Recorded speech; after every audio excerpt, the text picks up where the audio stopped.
Okay, तो रोगों के बारे में पता चल गया।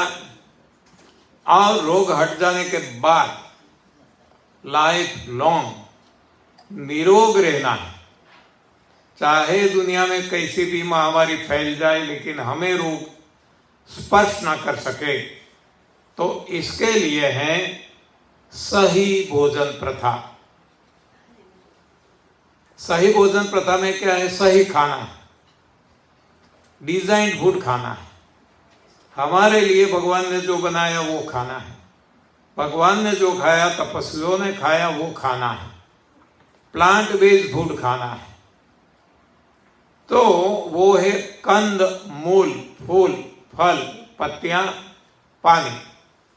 ये मुंह से खाने पीने की बात है।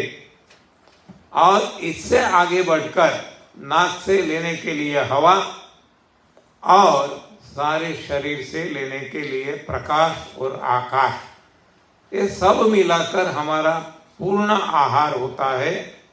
संपूर्ण आहार, बैलेंस डाइट और संपूर्ण आहार बनता है, जिसको हम कहते हैं पृथ्वी, जल, अग्नि, वायु, आकाश, पंच तत्व। हमें तब मिलेंगे जब हम हमारा सही भोजन, जो मैंने आपको बताया, कंद, मूल, फूल, फल, पत्तियां, पानी, हवा, प्रकाश, आकाश, ये 9, तब हमें संपूर्ण आहार जिसको कहें वो मिलेगा। और हमें कोई समस्या नहीं आएगी, कोई डिफिशियंसी नहीं रहेगी। मतलब ये है कि हमें जितना हो सके प्रकृति के करीब, नजदीक, प्रकृति की गोद में रहना है। खुले आकाश के नीचे रहना है, खुली धरती पे चलना है, खुले पांव से चलना है, और खुली हवा लेना है। हवा, प्रकाश। और जो आकाश कहते हैं, आकाश सूक्ष्म, अति सूक्ष्म है और इनफाइनाइट जैसा है। जैसे हम देखते हैं पंच तत्व में पृथ्वी, जल, अग्नि, वायु और आकाश। तो पृथ्वी सबसे भारी है, डेंसाइल, डेंसिटी ज्यादा है, भारीपन है, लेकिन वॉल्यूम कम से कम है। पंच तत्वों में सबसे कम वॉल्यूम पृथ्वी का है। इससे 3 गुना ज्यादा जल हम कहते हैं पानी है, और इससे ज्यादा अग्नि है। पृथ्वी, जल, अग्नि। अग्नि से ज्यादा वायु है। वायु जो आकाश से स्थित है, दिखता नहीं है। और वायु से भी ज्यादा वो है आकाश। वायु भी छूट जाए, इसको हम आकाश कहते हैं। तो हम सभी को, आम आदमी को, हमारे जैसे इंसानों को, एक पूर्ण आहार, कंद, मूल, फूल, फल, पत्तियां, पानी, हवा, प्रकाश, आकाश, इतना लेंगे तो हमारे जीवन में कभी कोई रोग नहीं आएगा। एक बार चला गया, सफाई कर ली, बाद की बात है। लेकिन जिसको आगे बढ़ना है प्रभु प्राप्ति, आध्यात्मिकता में, स्पिरिचुअलिटी में,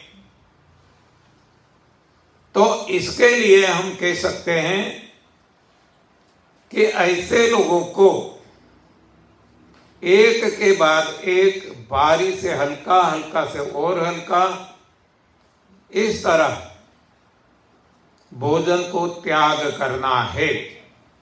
देखो, ये सभी के लिए नहीं है, ये केवल योगी के लिए है। जैसे कल मैंने आपको बताया था कि पॉलिटिक्स का इफेक्ट हमारे मन में ज्यादा है। जब हम आम आदमी कहते हैं तो केजरीवाल याद आ जाता है, उसी तरह जब हम योगी का भोजन कहें तो योगी आदित्यनाथ बुलडोर बाबा याद आ जाता है, बुलडोजर वाला। हाँ, लेकिन इसकी बात यहां नहीं है। योगी यानी तपस्वी, त्यागी। तो जो त्याग करते हैं, एक के बाद एक करते करते करते करते सारा भोजन का त्याग कर देते हैं और हवा पे आ जाते हैं, और बाद में हवा का भी त्याग कर देते हैं, और इसको कहा जाता है आकाश पे आ जाता है। और जब वो आकाश पे पहुंच जाते हैं तब उनको आकाशवाणी सुनाई देने लगती है।